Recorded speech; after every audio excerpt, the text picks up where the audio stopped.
Hi guys, welcome back. मैं doctor Manish आप सबका स्वागत करता हूं। आज की वीडियो में हम बात करने वाले हैं इंडाइजेशन को लेकर के, यानी कि अपचन। बहुत सारे लोग ऐसे होते हैं जिनको खाना पचाने में दिक्कत आती है, पेट भारीपन रहता है और पेट इन लोगों का फूला फूला सा रहता है। तो ये बहुत बड़ी समस्या है और इस समस्या का समाधान जो है एक वीडियो के माध्यम से तो नहीं किया जा सकता, लेकिन इस समस्या को शुरुआत करने वाली जो प्राइमरी डिजीज़ हैं, बहुत जो शुरुआती स्थितियां हैं जिन पर हमें पहले फोकस करना चाहिए, आज की वीडियो में हम उन्हीं सब चीज़ों को डिस्कस करेंगे। तो इस टॉपिक को लेकर के छोटी छोटी वीडियो जो हैं आगे हम डालते रहेंगे चैनल पर, लेकिन आज की वीडियो में हम बात करने वाले हैं इसके कुछ मुख्य कारण जो सबसे पहले नंबर पर रखे जाते हैं जब भी हम इंडाइजेशन की बात करते हैं।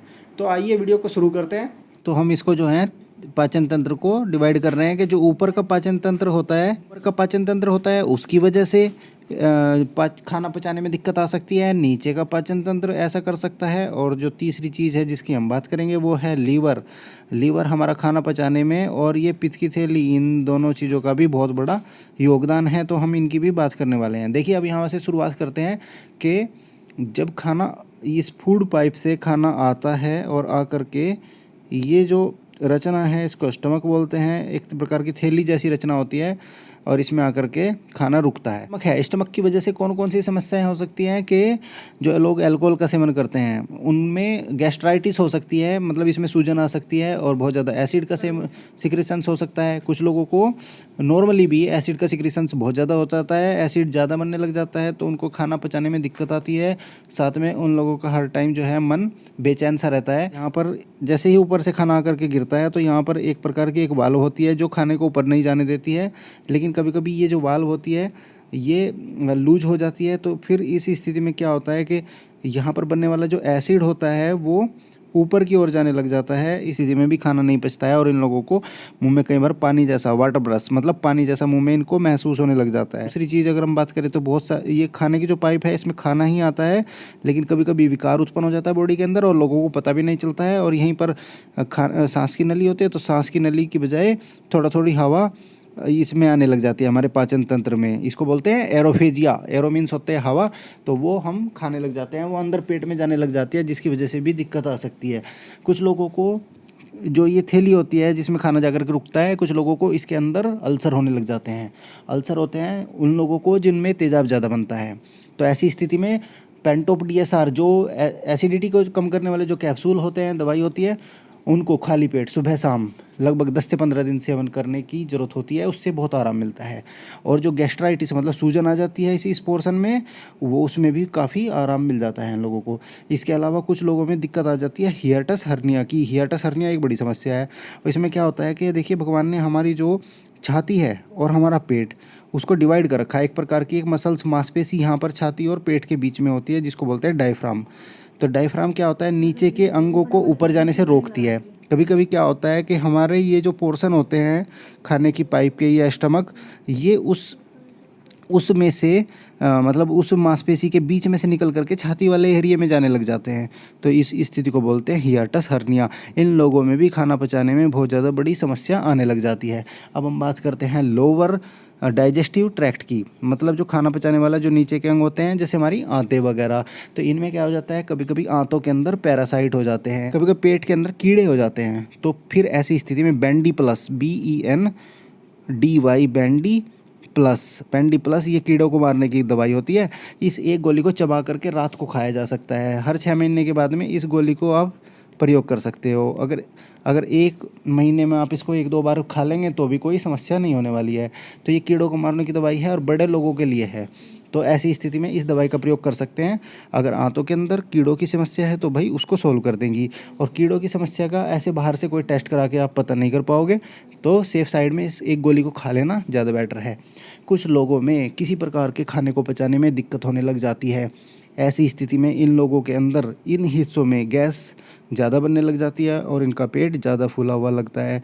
और कभी कभी कुछ लोग जो है उनकी खाने पीने की आदत ख़राब होती है, वो ऊपर से बहुत ज़्यादा खाना खा लेते हैं और वो खाना नीचे जा कर के आंतों में पचता नहीं है, पड़ा रहता है, और उससे पहले ये फिर से दोबारा से खाना खा लेते हैं। ऐसी स्थिति में यहाँ बहुत सारा खाना इकट्ठा हो जाता है, तब भी इन लोगों को अपचन की दिक्कत रहती है। तो ऐसी स्थिति में थोड़ा सा खाने पर कंट्रोल करना भी इन लोगों को ज़रूरी है। इसके साथ साथ कुछ लोगों की आंतों में ही कुछ बड़ी समस्याएं आ जाती हैं जिनको बोलते हैं इरिटेबल बाउल सिंड्रोम। इसके ऊपर एक अलग सी वीडियो बनाई जाएगी जैसे ही मौका लगेगा। तो इसमें क्या होता है कि हमारी जो आंतें हैं वो प्रॉपरली वर्क नहीं करती है। व्यक्ति जैसे ही खाना खाता है वो खाना जो है अच्छे से डाइजेस्ट नहीं होता है, अपचन रहता है, और साथ साथ उस इंसान को बार बार मल त्याग करने के लिए भी जाना पड़ता है। ठीक है, जैसे ही खाना खाएगा तो उसको प्रॉब्लम महसूस हो जाएगी। तो ये इसको बोलते हैं इरिटेबल बाउल सिंड्रोम। इसके साथ साथ जो है कभी कभी यहाँ पर देखिए, हमारी जो आंतें होती है, बड़ी आंतें और छोटी आंतें, इनके अंदर बैक्टीरिया होते हैं बहुत सारे। तो वो हमारे खाने को तोड़ते हैं छोटे छोटे टुकड़ों में। कभी कभी इन बैक्टीरियाज की प्रॉब्लम ऐसी हो जाती है, जैसे किसी ने एंटीबायोटिक्स वगैरह खाए और तो अच्छे हेल्दी बैक्टीरिया भी मर जाते हैं इस बीच में। तो कभी कभी इनकी वजह से भी यहाँ पर जो खाना है उसको जब तोड़ते हैं तो गैस का निर्माण ज़्यादा होता है और पेट पूरा फूला फूला सा महसूस होता है। तो ये भी अपचन में एक बहुत बड़ी स्थिति है। अब हम बात करते हैं हिपेटोबिलियरी सिस्टम की, यानी कि अब हमारा नंबर आ गया है हमारे लीवर का। तो लीवर ये यहाँ पर दिखाया गया है और लीवर के साथ है पित्त की थैली। तो ये दोनों की दोनों चीज़ें जो हैं हमारे खाने को पचाने में काम करती है। कभी कभी इस पित्त की थैली में सूजन आ जाती है, तो उस स्थिति में इसको बोलते हैं कोलिसिस्टाइटिस। मैंने वीडियो भी बनाई हुई है इसके ऊपर। और कभी कभी इसके अंदर पित्त की थैली में पथरी भी होती है। तो दोनों चीज़ें गड़बड़ करती हैं। और यहाँ पर एक रचना होती है पैनक्रियाज। ये भी हमारे खाने को पचाने के लिए बहुत सारा जूस पैदा करता है और ये जूस हमारे खाने को तोड़ देता है। तो कभी कभी इसके अंदर सूजन आ जाती है, पैनक्रियाटाइटिस की दिक्कत हो जाती है, तब भी भाई खाना नहीं पचता है। लेकिन पैनक्रियाटाइटिस जब भी होगा तो पेट में भयंकर दर्द होगा और आपको जो है हॉस्पिटल में जाना पड़ेगा। तो ऐसी स्थिति में पैनक्रियाटाइटिस को तो आप अलग से ही पहचान लोगे। अगर आपको राइट साइड में पेट में दर्द हो रहा है तो समझ लीजिए हो सकता है आपकी पित्त की थैली में भी सूजन आ रही हो, ऐसा भी हो सकता है।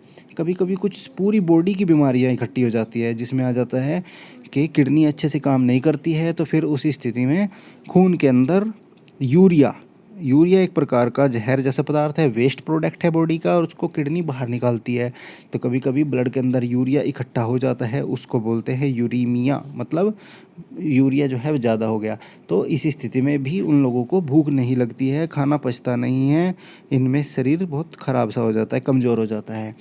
कार्डियक फेलियर, जिन लोगों का हार्ट यहाँ पर होता है, जिन लोगों का हार्ट की पंपिंग कम हो जाती है और जिन लोगों का हार्ट ठीक से काम नहीं करता है, फेल होने लग जाता है, उन लोगों में तो बिल्कुल भी भूख नहीं लगती है। जैसे ही खाना खाते हैं उन लोगों को सांस चढ़ जाता है। इसके अलावा जिन लोगों को टीबी की बीमारी है उनको भी खाना सूट नहीं करेगा, खाना उनको नहीं खाया जाता उनसे। जिन लोगों को सेप्सिस एक ऐसी स्थिति है, खून में हजारों करोड़ों बैक्टीरिया आ जाते हैं और हमारे खून में सेप्टिक की स्थिति पैदा कर देते हैं। उस स्थिति में भी रोगी को किसी भी कीमत पर भूख नहीं लगती है, थोड़ा सा भी खाना खाता है तो वो डाइजेस्ट नहीं होता है। और कुछ लोगों में कैंसर की शिकायत हो जाती है, इन लोगों में भी खाने का मन नहीं होता है, इन लोगों में भी खाना नहीं खाया जाता है। तो कैंसर जैसी बीमारियों से तो अभी हम बात नहीं करेंगे। अभी मैंने जो आपको बहुत सारी बीमारियां गिनवा दी हैं वही इसमें कारण हो सकती है। तो सबसे पहले एक टिप्स जो मैं देना चाहूँगा कि भाई जिन लोगों को डाइजेशन नहीं हो रहा है तो एक तो चबा करके खाना खाएं, और दूसरा जो है जिन लोगों को डाइजेशन नहीं होता है वो थोड़ा सा खाना कम कर दें, है ना। जैसे जितनी भी चपाती वगैरह खाते हैं तो आधी चपाती या एक चपाती कम कर दें, तो उससे इंटेस्टाइन को थोड़ा सा उनका लोड कम हो जाएगा, वो अच्छे से फंक्शन करने लगेंगी।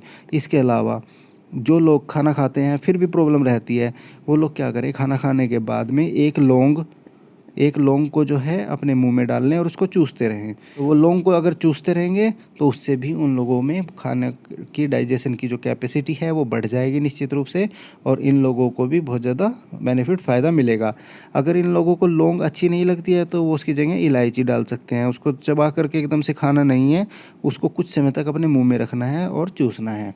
तो ये कुछ टिप्स मेरी तरफ से थे। फिर अगली वीडियो में कुछ और टिप्स ऐसे ही देंगे आपके। अगर इस टॉपिक से लेकर के कुछ और समस्याएं हैं, कुछ और सुझाव हैं, आप कोई कमेंट बॉक्स में मुझे कोई कमेंट पूछना चाहते हैं, कोई मैसेज है आपका तो पूछिए। मिलते हैं फिर किसी और वीडियो में और देता हूं आपके क्वेश्चनों के आंसर। तो अगली वीडियो में मिलते हैं, तब तक के लिए नमस्कार।